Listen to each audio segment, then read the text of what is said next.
Hello everyone, welcome back to my channel. आज की class में हम करेंगे क्लास 10th इकोनॉमिक्स का chapter number 4 that is globalisation and the Indian economy. तो चलिए स्टार्ट करते हैं। क्या है इस चैप्टर में, ज़्यादातर टॉपिक्स जो है वो डिलीट हो गए हैं। जो मेन टॉपिक आपने समझने हैं वो globalisation and impact factors affecting globalisation, ये ही आपने करना है इस चैप्टर में। एंड G20 का पार्ट हम कवर करेंगे। चलिए स्टार्ट करते हैं। फर्स्ट क्वेश्चन आ जाता है कि व्हाट इज ग्लोबलाइजेशन। देखिए, ग्लोबलाइजेशन का मतलब क्या है। ग्लोबलाइजेशन मीन्स जैसे डिफरेंट कंट्रीज हैं हमारे अर्थ पर, ठीक है, तो ये इन डिफरेंट कंट्रीज के बीच में एक लिंक एस्टैब्लिश करना, ठीक है, ताकि इनके बीच में दूरी ना रहे। ओके, इसी को बोलते हैं हम ग्लोबलाइजेशन। लेकिन हम ये लिंक किस तरीके से एस्टैब्लिश कर सकते हैं। ये लिंक एस्टैब्लिश किया जा सकता है through free flow of trade, capital, technology and movement of persons across borders. ठीक है, क्या मतलब, नहीं समझे, अभी समझते हैं। देखिए, ट्रेड में आपका आ जाता है free flow of goods and services, ठीक है। जैसे मान लीजिए आप बाजार जाते हैं, ओके, एंड आपने टॉयज खरीदने हैं। अब आपके पास यू हैव डिफरेंट चॉइसेस। आपके पास चाइनीज टॉयज भी अवेलेबल है इंडियन मार्केट में, ठीक है, एंड इंडियन टॉयज भी हैं। ओके, अब आपको चाइनीज टॉय जो है आपको रिजनेबल रेट पर मिल जाएंगे, राइट। तो अब आपको चाइनीज टॉयज खरीदने के लिए चाइना तो नहीं जाना पड़ा। Okay, so this is how आप कितनी क्लोज हो गए, ठीक है, दूसरी इकोनॉमी से आप क्या हो गए, जुड़ गए। ओके, आपका देश जुड़ गया। इसी को बोलते हैं हम globalisation. In the same manner आप कॉस्मेटिक प्रोडक्ट्स खरीदने के लिए जाएंगे, ठीक है, आपको इंडियन कॉस्मेटिक प्रोडक्ट्स मिलेंगे, वेयर एज आपको लैक्मे मिलेगा, ठीक है, जो कि एक इंडियन ब्रांड है। वेयर एज आपको ओरिफ्लेम मिलेगा, जो स्वीडन का ब्रांड है, ठीक है, एक मल्टीनेशनल कंपनी हो गई। ओके, तो आप शूज खरीदने जा रहे हैं, आपको नाइक के शूज मिलेंगे, यूएस ब्रांड है। ओके, एडिडास जो है वो जर्मनी का ब्रांड है। तो आपको मतलब कि गुड्स में आपको वेरियस ब्रांड्स आपको मिल जाएंगे जो वेरियस अलग अलग फॉरेन कंट्री से बिलोंग करते हैं। ओके, तो इस तरीके से क्या हुआ कि अब आपको उन पर्टिकुलर ब्रांड्स को खरीदने के लिए जो फॉरेन कंट्री से बिलोंग कर रहे हैं, आपको उस कंट्री में तो नहीं जाना पड़ रहा। All the things are available in your country itself, right. तो इसी को हम बोलते हैं ग्लोबलाइजेशन। ओके, अब नॉट ओनली दिस, सर्विसेज के केसेस में देख लो, ज्यादातर आप देख लीजिए, जो बच्चे हैं वो कॉल सेंटर्स में काम करते हैं, ठीक है, जिसको कॉल सेंटर्स बोलते हैं, मल्टीनेशनल कंपनी के ही होते हैं कॉल सेंटर्स हमारे इंडिया में। अब बेसिकली क्या है, हम देखते हैं कि उनकी नाइट शिफ्ट्स होती हैं, राइट। नाइट शिफ्ट में बोलते हैं कि मैं यूएस क्लाइंट्स हैंडल करता हूँ, ठीक है, मेरा यूके प्रोसेस है। ओके, तो इससे हम क्या समझते हैं, मीन्स अब वहां पर उनकी नाइट शिफ्ट्स क्यों लगती हैं, क्योंकि उनको जिस प्रोसेस को हैंडल करना है, ठीक है, तो वहां पर रात, जब हमारे इंडिया में रात हो रही है तो उस वक्त उस देश में क्या हो रहा है, डे हो रहा है। ओके, तो वो क्या करते हैं, कॉल सेंटर्स में उन क्लाइंट्स से डील करते हैं जिनको वो कभी जाकर पर्सनली मिलने वाले नहीं है। It means they are providing their services to those clients, those who are residing abroad. Okay, जो बाहर की कंट्री में रह रहे हैं, तो इस केस में जो है सर्विसेज प्रोवाइड की जा रही हैं। ओके, ये भी एक आपका एग्जाम्पल हो गया किसका, ग्लोबलाइजेशन का। ओके, टेक्नोलॉजी का ट्रांसफर होता है। देखो, टेक्नोलॉजी के ट्रांसफर से हम क्या बात समझे, टेक्नोलॉजी किस तरीके से मूव होगी।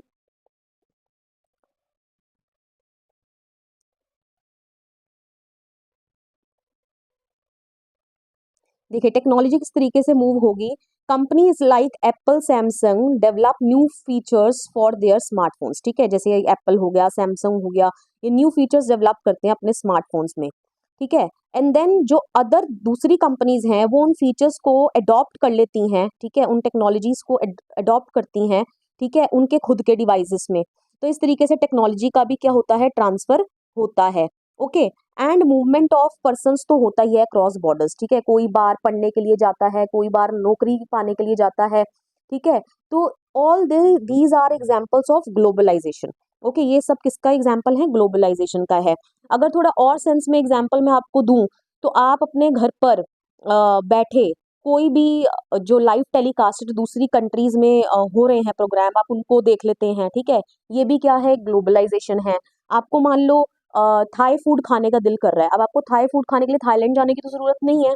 ओके, तो उनके जो आउटलेट्स इंडिया में खुले हुए हैं, ठीक है, जो फूड चेन्स यहाँ खुली हुई हैं, तो आप वहां जाकर वो जो फूड है एंजॉय कर सकते हैं। So this is also an example of globalisation.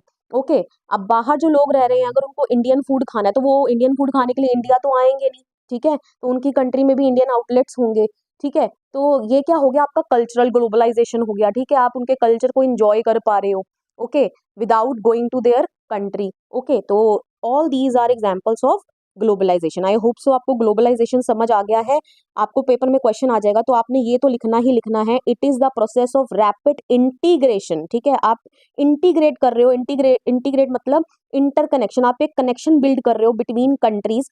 ठीक है, लेकिन उसकी कुछ कंडीशंस हैं, under free flow of trade, capital, technology and movement of persons across borders. ठीक है, नेक्स्ट इसमें क्या होता है, इतना ही लिखकर आओगे आप काफी है। अगर और एक्सप्लेन करना है, ज्यादा मार्क्स के लिए आ जाएगा तो आप ये भी लिख सकते हो, in this process goods and services are produced and marketed throughout the world. ठीक है, इसमें गुड्स एंड सर्विसेज को प्रोड्यूस किया जाता है एंड उनको मार्केटेड मतलब उनको बेचा जाता है डिफरेंट डिफरेंट कंट्रीज में throughout the world. Okay, under this the company set up their production units और branches in more than one country. ठीक है, इसके अंदर कंपनीज जो है अपनी प्रोडक्शन यूनिट्स और ब्रांचेस को सेट करती हैं, सिर्फ एक कंट्री में उनकी ब्रांच नहीं रहती है, मोर देन वन कंट्री वो ऑपरेट करते हैं।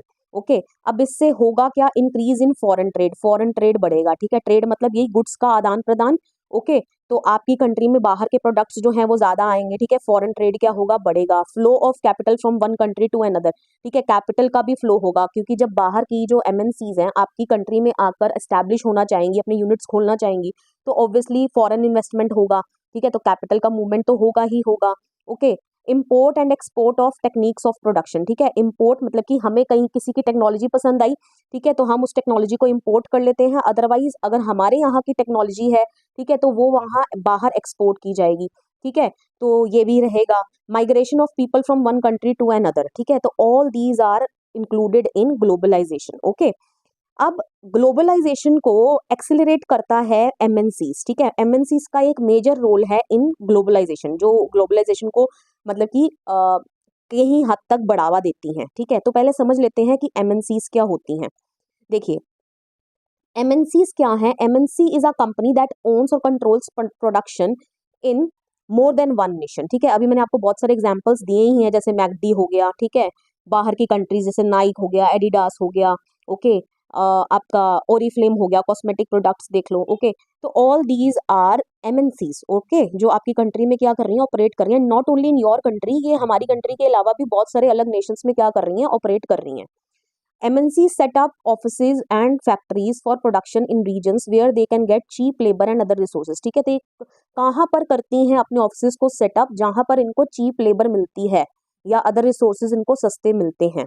Okay, this is done so that the cost of production is low. अब ऐसा क्यों होता है, ये अपनी खुद की कंट्री में ही क्यों नहीं कर लेते सारा काम, क्योंकि इनको जो कॉस्ट ऑफ प्रोडक्शन है वो बहुत कम पड़ती है। ठीक है, इससे एमएनसी को ज्यादातर प्रॉफिट क्या होता है, अर्न किया जाता है। ठीक है, बहुत ज्यादा वो पैसे कमाती है इस तरीके से। ओके, जैसे आप कॉल सेंटर्स देख लो, कॉल सेंटर्स में इंडियन जो मल्टीनेशनल कंपनीज है, ठीक है, यूके प्रोसेस हो गया, यूएस प्रोसेस हो गया, तो वो यहाँ से इंडियन लोगों को क्यों हायर कर रहे हैं, यहाँ पर अपनी कंपनीज वो क्यों खोल रहे हैं, क्यों, क्योंकि उनको अपने देश में बहुत ज्यादा सैलरी देना पड़ेगा इन कंपैरिजन टू इंडिया। ठीक है, इंडिया को तो आपको पता ही है वैल्यू जो है कितनी कम है in comparison two dollars, right. Okay, तो एमएनसी यही होता है। अब जैसे आपकी बुक में एग्जाम्पल दिया है, कुछ एग्जाम्पल के थ्रू भी समझ लेते हैं। जैसे एक बड़ी सी एमएनसी है, ठीक है, जो इंडस्ट्रियल इक्विपमेंट डिजाइन कर रही है, डिजाइन का हो रहा है यूनाइटेड नेशन में। ओके, देखिए कितनी ब्रेकेज हो रहा है यहाँ पे, देखो एक जगह सारा काम नहीं हो रहा, डिजाइन किए जा रहे हैं इंडस्ट्रियल इक्विपमेंट यूनाइटेड स्टेट्स में। ठीक है, उनके कंपोनेंट्स मैन्युफैक्चर हो रहे हैं चाइना में। ओके, एंड देन फिर इन कंपोनेंट्स को भेजा जा रहा है मैक्सिको एंड ईस्टर्न यूरोप में, जहां पर इन कंपोनेंट्स को असेंबल किया जाता है एंड फिनिश प्रोडक्ट तैयार किए जाते हैं, एंड फिर इन फिनिश प्रोडक्ट्स को पूरे वर्ल्ड में बेचा जाता है। ओके, एंड मोर ओवर जो कस्टमर केयर सर्विसेज हैं वो उनके कॉल सेंटर्स उन्होंने खोले हुए हैं इंडिया में। ठीक है, सो this is a very good example of an MNC. Okay, तो ये एमएनसी का क्या है, एक बहुत अच्छा एग्जांपल है। ओके, आई होप सो एमएनसी भी आपको क्लियर अब हो गया है कि एमएनसी होता क्या है। ओके, चलिए अब नेक्स्ट क्वेश्चन जो आपके पेपर में आ जाएगा वो ये है कि besides the movement of goods and services, investment and technology, what is the other way in which the countries can be connected. ठीक है, मूवमेंट्स ऑफ गुड्स तो हमने देख लिया होता है, सर्विसेज का भी मूवमेंट होता है, इन्वेस्टमेंट, टेक्नोलॉजी, इसके अलावा कौन सा दूसरा तरीका है जिससे कंट्रीज को एक दूसरे से कनेक्ट किया जा सकता है। तो आप ये लिखेंगे कि this is done through the movement of people. ठीक है, इसके अलावा लोग मूव करते हैं, ठीक है, एक कंट्री से दूसरे कंट्री। ठीक है, किस लिए करते हैं वो मूव, उसका रीजन आप दे देंगे, in search of better income, अच्छी इनकम की तलाश में, बेटर जॉब्स की तलाश में, या एजुकेशन लेने के लिए वो दूसरी कंट्रीज में जाते हैं। ओके, अब बढ़ते हैं नेक्स्ट टॉपिक की ओर, जो इस चैप्टर में से आपका आना है एग्जाम में, that is factors that have enabled globalisation. तो कौन से फैक्टर्स हैं जिससे ग्लोबलाइजेशन को क्या मिली है और ज्यादा बढ़ोतरी मिल रही है, ठीक है। तो आपको दो फैक्टर्स इसके अंदर लिखने हैं। First is improvement in technology, and अब वो इम्प्रूवमेंट इन टेक्नोलॉजी में भी हम दो तरीके की टेक्नोलॉजी के बारे में बात करेंगे। First is transportation technology and the other one is information and communication technology.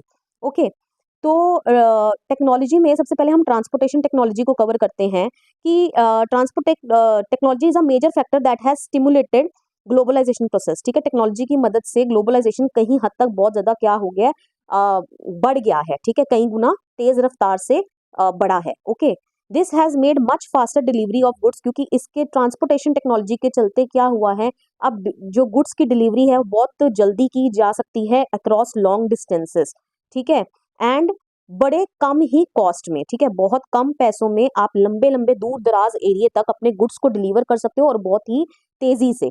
Okay, अब इसका एग्जाम्पल आपकी बुक में जो है दैट इज, ये एग्जाम्पल है containers for transport of goods, ठीक है। अब क्या मतलब है इसका, देखो, goods are placed in containers that can be loaded intact on to ships, railways, planes and trucks, ठीक है। ये देख लो, बड़े बड़े कंटेनर्स होते हैं। अब इन बड़े बड़े कंटेनर्स में मान लो जो गाड़ियां हैं, ठीक है, वो बाहर से आनी है हमारे देश में या हमारे देश से जानी है बाहर के देश में, ठीक है। अब ये बड़े बड़े कंटेनर्स में कई नंबर ऑफ कार्स जो है वो लोड कर दी जाएंगी। ओके, एंड उनको क्या कर दिया जाएगा, कंटेनर्स में लोड करके शिप्स के थ्रू, ठीक है, रेलवेज के थ्रू, प्लेन्स के थ्रू या ट्रक्स के थ्रू दूसरे देशों में पहुंचा दिया जाएगा, ठीक है। तो containers have led to huge reduction in port handling. अब इससे हुआ क्या फायदा, पोर्ट हैंडलिंग कॉस्ट जो है वो हमें बहुत कम पड़ गई, and increase the speed with which exports can reach markets, ठीक है, और जो स्पीड है जिससे जो प्रोडक्ट्स हैं बहुत जल्दी जो है मार्केट्स तक पहुंच गए। Similarly the cost of air transport has fallen, ठीक है, this has enabled much greater volumes of goods being transported by airlines, ठीक है। तो पहले के कंपैरिजन में अगर देखोगे डेट्स बैक, जब स्टार्टिंग में जो हमारा एयर ट्रांसपोर्टेशन इंट्रोड्यूस हुआ था, तब कॉस्ट कहीं ज्यादा थी इन कंपैरिजन टू अगर आप आज का जमाना देखोगे तो। ओके, तो दिस इज द एग्जाम्पल। चलिए अब आगे बढ़ते हैं। नेक्स्ट है आपका development in information and communication technology, ठीक है, टेक्नोलॉजी का ही पार्ट है, सब पार्ट, ठीक है। तो अब देखते हैं इंफॉर्मेशन एंड कम्युनिकेशन टेक्नोलॉजी ने किस तरीके से ग्लोबलाइजेशन प्रोसेस को क्या करा है, इनहांस करा है, बढ़ाया है।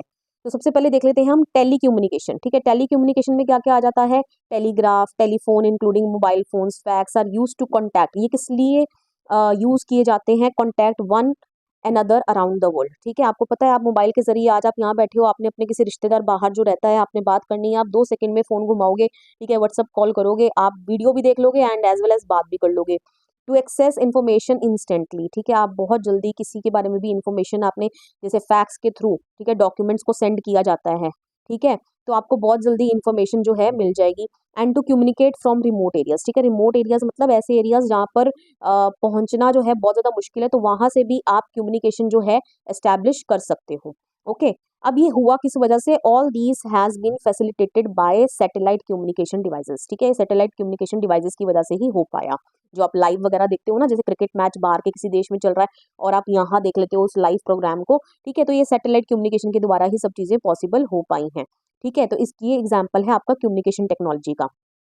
ओके, नेक्स्ट है आपका आईटी, आईटी मतलब इंफॉर्मेशन टेक्नोलॉजी। अब आपको पता है कंप्यूटर्स जो है वो ऑलमोस्ट एवरी फील्ड में एंटर कर चुके हैं, एंड इंटरनेट का यूज करके आप कोई भी इंफॉर्मेशन को ऑब्टेन कर सकते हो जो आप चाहते हो, ठीक है। इंटरनेट हमें अलाउ करता है इंस्टेंट इलेक्ट्रॉनिक मेल करने का, ठीक है, हम वॉइस मेल भेज सकते हैं across the world at negligible cost, ठीक है, इसमें हमारा ज्यादा कुछ खर्चा भी नहीं आता। ओके, तो यही ऐसे ऐसे तरीके से क्वेश्चन बन जाएगा कि how information and communication technology has geared the globalisation process, ठीक है, वो स्पेसिफिकली आपको इन्फॉर्मेशन एंड कम्युनिकेशन टेक्नोलॉजी को एक्सप्लेन करने को बोल सकता है, तो आपने ये सारा स्टफ जो है वो आंसर में लिख देना है। Okay, now we are moving towards the next factor, ठीक है, जिसने ग्लोबलाइजेशन प्रोसेस को एनेबल किया है, मतलब कि बढ़ोतरी दी है, that is liberalisation of foreign trade and foreign investment policy, ठीक है। देखिए, what do you mean by liberalisation, liberalisation का मतलब होता है किसी चीज में लिबर्टी देना, ठीक है, आजादी देना। अब आजादी दी गई है फॉरेन ट्रेड करने के लिए या फॉरेन इन्वेस्टमेंट पॉलिसी में आजादी दी गई है, अब क्या मतलब इसका, देखिए सबसे पहले समझते हैं टैक्स ऑन इम्पोर्ट्स, मतलब कि जब हमारे देश में इम्पोर्ट, मतलब जब हमारे देश में बाहर के देश से कोई सामान आता है, ठीक है, तो उसके ऊपर एक टैक्स लगाया जाता है जिसको हम ट्रेड बैरियर बोलते हैं। क्या बोलते हैं? ट्रेड बैरियर बोलते हैं। ठीक है, अब गवर्नमेंट जो है इस ट्रेड बैरियर को यूज करती है इन चीजों के लिए। वो चीजें क्या है? To regulate trade. ठीक है, अब मान लो बाहर की कंट्री से, ठीक है, लेट सपोज ये बाहर की कोई कंट्री है, मान लो चाइना है, ठीक है, वहां से कोई टॉय वगैरह यहाँ पर हमारे गुड्स हमारी कंट्री में आने हैं, ठीक है, मान लो यहाँ 10 रुपीज इसकी कॉस्ट थी, लेकिन इंडिया में जब वो एंटर करेंगे तो हमने एक ट्रेड बैरियर लगा दिया, ठीक है, एक टैरिफ लगा दिया कि जो 10 रुपीज का प्रोडक्ट है ना, इसके अंदर हम 10 रुपीज अपनी फीस चार्ज करेंगे। अब इससे होगा क्या? जब इंडिया में ये प्रोडक्ट बिकेगा तो इसकी कॉस्ट कहीं ज्यादा क्या हो जाएगी? बढ़ जाएगी। ठीक है, जब कॉस्ट बढ़ेगी तो यहाँ पर जो ये बाहर का प्रोडक्ट है, अब इसको लोग यहाँ ज्यादा खरीदेंगे नहीं। ओके, तो इसीलिए गवर्नमेंट जो है ट्रेड बैरियर लगाती है, वो ये जो टैरिफ है इसको कम भी कर सकती है, इस फीस को कम कर देगी, तो इसी प्रोडक्ट की कॉस्ट इंडिया में कम हो जाएगी और इसकी डिमांड भी यहाँ पर क्या हो जाएगी? बहुत ज्यादा बढ़ जाएगी। ठीक है, जब टैरिफ बढ़ा दिया जाएगा, ठीक है, जब हम टैक्स बढ़ा देंगे, ठीक है, तो क्या होगा? जो बाहर के लोग हैं, जो भी कंट्री है, वो ज्यादा सामान हमारे देश में भेजना पसंद नहीं करेगी क्योंकि वो बिकेगा नहीं इतना, क्योंकि उसकी कॉस्ट ऑलरेडी बढ़ चुकी है। ओके, और वेयर एज यही जब टैक्स कम कर दिया जाएगा तो बाहर की कंट्री चाहेगी कि ज्यादा सामान मेरा दूसरे देशों में जाए, क्योंकि वहां वो सस्ते दामों पे बिकेगा। ठीक है, और उनको बहुत ज्यादा क्या होगा? फायदा होगा। ओके, तो गवर्नमेंट यूज करती है इन ट्रेड बैरियर्स को टू रेगुलेट ट्रेड। ठीक है, वो घटा बढ़ा सकती है अपने हिसाब से। ठीक है, टैक्स ज्यादा लगा देगी, ठीक है, तो बाहर का जो इम्पोर्ट है वो कम हो जाएगा। ओके, और टैक्स कम कर देगी तो बाहर का से जो इम्पोर्ट है वो बढ़ जाएगा। Okay, to decide what kinds of goods and how much of each should come into the country. ठीक है, कौन से किस तरीके के गुड्स आपकी कंट्री में आएंगे और कितने आएंगे, कितनी मात्रा में आएंगे आपकी कंट्री में, ठीक है, ये डिसाइड करती है। To protect domestic producers and industries, और वेरी इंपॉर्टेंट, अपने डोमेस्टिक प्रोड्यूसर्स, मतलब कि जो अपनी कंट्री में जो प्रोड्यूसर्स हैं सेम प्रोडक्ट के, या उन इंडस्ट्रीज को प्रोटेक्ट करना, ये भी गवर्नमेंट का काम होता है। ओके, चलिए अब आगे बढ़ते हैं।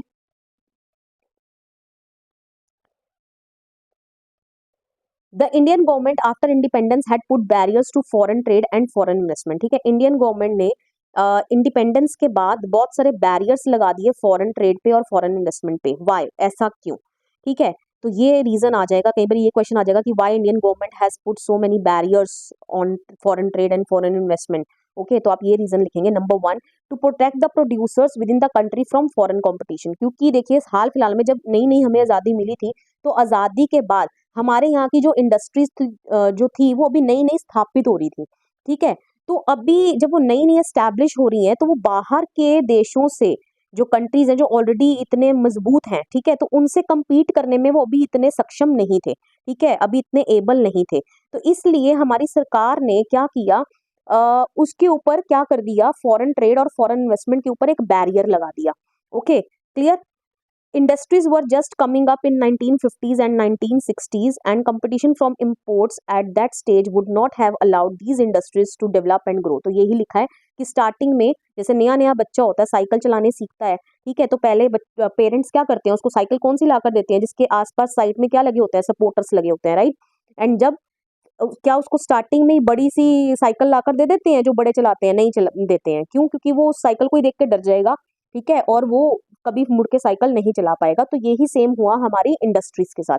ओके, तो स्टार्टिंग में ये बैरियर लगा दिया गया ताकि बाहर के जो प्रोडक्ट्स हैं उसके ऊपर इंपोर्ट के ऊपर रोक लगाई जा सके। ठीक है, ताकि ज्यादा इंपोर्ट हमारी कंट्री में बाहर के प्रोडक्ट्स ना हो, ताकि हमारे जो कंट्री के अंदर के विद इन प्रोड्यूसर्स हैं वो प्रोटेक्टेड रहें। ठीक है, वो भी नए नए खिलाड़ी हैं, थोड़े से वो अपने आप को क्या कर लें, एस्टैब्लिश कर लें अच्छे से। ओके, चलिए आगे बढ़ते हैं। Import of only essential items such as, सिर्फ जो एसेंशियल आइटम्स है ना, सिर्फ उन्हीं को इम्पोर्ट कराया गया, जैसे मशीनरी, फर्टिलाइजर्स, पेट्रोलियम एक्सेट्रा। ठीक है, सिर्फ इन्हीं का इम्पोर्ट जो था वो अलाउड था। रिमूविंग बैरियर्स और restriction set up by the government is what is known as liberalisation. तो फिर बाद में इन्हीं बैरियर्स को हटा दिया गया, ठीक है, गवर्नमेंट के द्वारा, जिसको क्या बोलते हैं हम? लिबरलाइजेशन बोलते हैं। ओके, अब वाई, आपके मन में क्वेश्चन आना चाहिए कि वाई अब इन बैरियर्स को हटाया क्यों? ये भी क्वेश्चन कई बार आ जाएगा कि why the barriers are removed, ठीक है, बाय द इंडियन गवर्नमेंट, ठीक है, on foreign trade and foreign investment. तो अब आप ये लिखेंगे कि barriers on foreign trade and foreign investment were remove to a large extent in India since 1991 because the government decided that the time had come for Indian producers to compete with producers around the globe. ठीक है, क्योंकि 1991 के आते तक अब जो हमारे जो कंट्री के अंदर के प्रोड्यूसर थे, अब वो इतने सेटल तो हो चुके थे कि अब वो बाहर से अगर हम इंपोर्ट करते हैं उन गुड्स का, ठीक है, तो अब वो इनके साथ compete करने के लिए पूरे क्या है, तैयार हैं। ओके, तो इसलिए जो ट्रेड बैरियर था, रिस्ट्रिक्शंस थी, उनको क्या कर दिया गया, हटा दिया गया। ओके, नेक्स्ट, अब इससे होगा क्या, competition would improve the performance of producers within the country since they would have to improve their quality. Okay, अब जैसे मान लो पहले इंडियन टॉयज ही मिल रहे हैं मार्केट में। ओके, जब इंडियन टॉयज ही मिल रहे हैं तो इंडियन व्यापारी को पता है वो कि जो बायर्स हैं उनके पास कोई और चॉइस तो है नहीं, ठीक है, लेने तो उन्होंने इंडियन टॉयज ही हैं। लेकिन जब बाहर की कंट्रीज के भी टॉयज आने लगेंगे इंडिया में, तो अब इसको अपनी क्वालिटी को इम्प्रूव करना पड़ेगा, क्योंकि अब इसके साथ कंपटीशन में बाहर के टॉयज भी हैं। ओके, समझ में आ गया। एंड वेयर एज अब जो बायर हैं उनके पास भी चॉइस रहेंगी, मोर चॉइसेस आर अवेलेबल। ठीक है, पहले उनके पास सिर्फ इंडियन टॉयज ही, उनको अगर लेने हैं तो सिर्फ इंडियन टॉयज ही लेने पड़ेंगे, लेकिन अब उनके पास बाहर के, जब वो खरीदने के लिए जाएंगे तो उनके पास बाहर के भी टॉयज होंगे, तो इसका मतलब they will also get more and more choices. Okay, clear. तो यही यहाँ पर लिखा हुआ है कि people will have wider choices to make. Okay, चलिए अब आगे बढ़ते हैं। सो दिस इज व्हाट जो आपके सिलेबस में आना है। Next is G20। ओके, तो क्या क्या हमने करा, देखिए ये तो आईटी का एग्जाम्पल है कि आईटी जो है वो ग्लोबलाइजेशन में कैसे मदद करता है। तो ये मैं आपको एग्जाम्पल बता देती हूँ कि एक जो न्यू मैगजीन है वो पब्लिश होनी है लंदन रीडर्स के लिए, to be designed and printed in Delhi. ठीक है, वो दिल्ली में क्या होगी, डिजाइन होगी एंड प्रिंट होगी। ठीक है, टेक्स्ट जो है उस मैगजीन का भेज दिया गया इंटरनेट के थ्रू टू दिल्ली ऑफिस। ठीक है, अब जो डिजाइनर्स थे दिल्ली में उन्होंने उस मैगजीन को डिजाइन किया। Okay, how to design and the magazine from the office in London using telecommunication facility and designing is done on a computer. ठीक है, डिजाइन कर दिया, आफ्टर प्रिंटिंग मैगजीन को भेज दिया गया एयर के द्वारा लंदन में। ठीक है, पेमेंट भी मिल गई इनको इंटरनेट के थ्रू। ठीक है, तो ये हो गया आईटी का क्या इंपॉर्टेंस है, ठीक है, ग्लोबलाइजेशन में। ओके, तो ये उसका एग्जाम्पल है। ओके, तो चलिए बढ़ते हैं, एक बार मैं रिकैप कर लेते हैं फटाफट से। देखिए इस चैप्टर में हमने क्या देखा, ग्लोबलाइजेशन क्या होता है, ठीक है, एमएनसी का क्या रोल है, ठीक है, फैक्टर्स जो ग्लोबलाइजेशन को अनेबल करते हैं, सबसे पहले टेक्नोलॉजी है। ओके, टेक्नोलॉजी में भी दो तरीके की टेक्नोलॉजी है, transportation and information and communication technology. And then second है आपका liberalisation of foreign trade and foreign investment. Okay, यहाँ से आपके क्वेश्चन बन जाएंगे। अब हम चलते हैं last topic, that is G20। ठीक है, इसके ऊपर एक नजर घुमा लीजिएगा। ठीक है, देखिए G20 जो है ये क्या है, it is an international inter governmental forum for economic corporation comprising, इसके अंदर क्या है, 19 कंट्रीज हैं एंड द यूरोपियन यूनियन। देखिए यूरोपियन यूनियन मतलब यूरोपियन यूनियन में भी बहुत सारे छोटे छोटे देश हैं, ठीक है, जिन्होंने मिलकर क्या बना लिया, एक संगठन बना लिया जिसको यूरोपियन यूनियन के नाम से जाना जाता है। ठीक है, तो ये 20 कंट्रियों का समूह है। ओके, इसका कब ये फाउंड हुई, it was founded in 1999। Okay, अब इसका लोगो क्या है, वासुदेवा कुटुंबकम। ठीक है, हमारी कंट्री में ऑर्गेनाइज किया गया था ना, इसकी प्रेसिडेंसी आई थी इंडिया के पास 2023 में। तो इसका क्या लोगो रखा था, one earth one family one future. Okay, इसकी यही थीम थी। अब इसमें कौन कौन सी कंट्रीज जो हैं वो मेंबर्स हैं, तो all these are the 20 countries, sorry, ठीक है, जो इसके मेंबर्स हैं। ओके, अब इसके बारे में कुछ चीज जान लेते हैं कि its members represent 85% of global GDP. अब जीडीपी आप पढ़ चुके हैं ना, पहले मैंने आपको बताया था ग्रॉस डोमेस्टिक प्रोडक्ट। ठीक है, तो 85% जो है पूरी ग्लोबल जीडीपी, ठीक है, ये इन कंट्रीज के हिस्से में आता है। तो इसका मतलब सारी धासु धासु कंट्रीज जो है ये उसका ग्रुप है। 75% ऑफ इंटरनेशनल ट्रेड, जो इंटरनेशनल ट्रेड होता है उसका 75% ये कंट्रीज से कंट्रीब्यूशन आता है। And 2/3 of the world total population, और पूरे वर्ल्ड की पॉपुलेशन का 2/3 जो है इन कंट्रीज है, ये कंट्रीज से है। ओके, तो इससे हमें ये पता चलता है इस डाटा से कि ये जो कंट्रीज हैं ये कोई छोटी मोटी कंट्रीज नहीं है। ठीक है, ये बहुत जो अच्छा परफॉर्म कर रही हैं कंट्रीज वो आ रही हैं इन कैटेगरी में। ओके, अब इसमें होता क्या है कि लीडर्स जो हैं, जो इन कंट्री के मेंबर्स हैं, वो एनुअली मिलते हैं। ठीक है, और किसी मुद्दों पर बात करते हैं। ठीक है, रिलेटिंग टू ग्लोबल इकोनॉमी। ठीक है, वो मुद्दे आपके इकोनॉमी से रिलेटेड होते हैं, जैसे इंटरनेशनल फाइनेंशियल स्टेबिलिटी। ठीक है, कैसे आप स्टेबल रहेंगे, आप इकोनॉमी अपनी कैसे मेंटेन करके रखेंगे। ठीक है, आपकी इकोनॉमी में गिरावट नहीं आनी चाहिए। डिजिटल इकोनॉमी होनी चाहिए, डिजिटलाइजेशन को जैसे आजकल बढ़ोतरी दी जाती है ना। ठीक है, सस्टेनेबल डेवलपमेंट होना चाहिए। सस्टेनेबल डेवलपमेंट अगेन मैं आपको बता चुकी हूँ कि आप अपनी प्रेजेंट नीड्स को तो सेटिस्फाई करो, keeping in mind the future generation. Okay, climate change mitigation. ठीक है, जो क्लाइमेट ये जो इतना जल्दी जल्दी चेंज हो रहा है, G20 समिट याद है ना आपको, ठीक है, जो ब्राजील में हुई थी, रियो दी जेनेरियो में। ठीक है, पढ़ा था ना आपने चैप्टर नंबर 1 में, कहाँ पर, ज्योग्राफी के। ओके, तो वही है कि जो इतनी जल्दी क्लाइमेट में जो चेंज आ रहा है, ठीक है, तो इसको किस तरीके से कंट्रोल करना है। तो India took over it's presidency from Indonesia. तो इंडिया ने प्रेसिडेंसी ली किससे, इसकी प्रेसिडेंसी जो है हर ईयर जो शिफ्ट होती रहती है from one country to another. ठीक है, तो इंडिया ने अभी जो हाल फिलहाल में प्रेसिडेंसी ली थी वो इंडोनेशिया से ली थी ऑन 1 दिसंबर 2022 टिल 30 नवंबर 2023। तो एक साल के लिए प्रेसिडेंसी जो है वो किसी कंट्री के पास शिफ्ट होती है। ओके, चलिए आगे बढ़ते हैं। इसकी थीम क्या थी, इसकी थीम थी लाइफ। ठीक है, लाइफ का मतलब क्या हो गया, life style for environment. Okay, life style for environment, जिसमें हम, जिसके अंदर क्या क्या हम बात करेंगे, living in harmony with nature. ठीक है, हमने नेचर के साथ कैसे तालमेल बिठाकर चलना है। ठीक है, जैसे पेड़ काट दिए जाते हैं लार्ज स्केल पर, ठीक है, तो यही सब कुछ चीजें नहीं करनी है। रिड्यूस एनवायरमेंटल डिग्रेडेशन, ठीक है, एनवायरमेंट को जो हम नुकसान पहुंचा रहे हैं इसको हमने रिड्यूस करना है एंड अपने अर्थ को ग्रीनर और क्लीनर बनाकर रखना है। Okay, accelerated inclusive resilient growth. ठीक है, एक्सिलरेट मतलब तेज रेट से ग्रोथ हो, इंक्लूसिव मतलब सबको इंक्लूड करके हो, ये नहीं कि ग्रोथ करने के चक्कर में बाकी मेंबर्स पीछे रह जाएं। ओके, एंड रेजिलियंट मतलब ये नहीं, खोखली ग्रोथ नहीं होनी चाहिए। ठीक है, ग्रोथ जो हो वो मतलब कि नजर आए। ओके, खोखली ग्रोथ ना हो। Next, accelerating progress on SDGs. ठीक है, एसडीजीज क्या हो गए आपके, सस्टेनेबल डेवलपमेंट गोल्स। ठीक है, तो सस्टेनेबल डेवलपमेंट गोल्स जो है, जो वही वाटर को हार्वेस्ट करना, ठीक है, ग्रीनरी होनी चाहिए, तो यही सब है, तो ये सब इनको एक्सिलरेट करना। ठीक है, इनको अचीव करना है हमने। Okay, technological transformation. ठीक है, टेक्नोलॉजी में क्या आए, ट्रांसफॉर्मेशन आए, डिजिटल पब्लिक इंफ्रास्ट्रक्चर होना चाहिए, वही डिजिटलाइजेशन लेकर आनी है। अब देख लो आप, एजुकेशन के सेक्टर में भी डिजिटलाइजेशन लेकर आया जा रहा है। अब स्कूल्स में आप देखते हो ना, स्मार्ट क्लासेस होती हैं।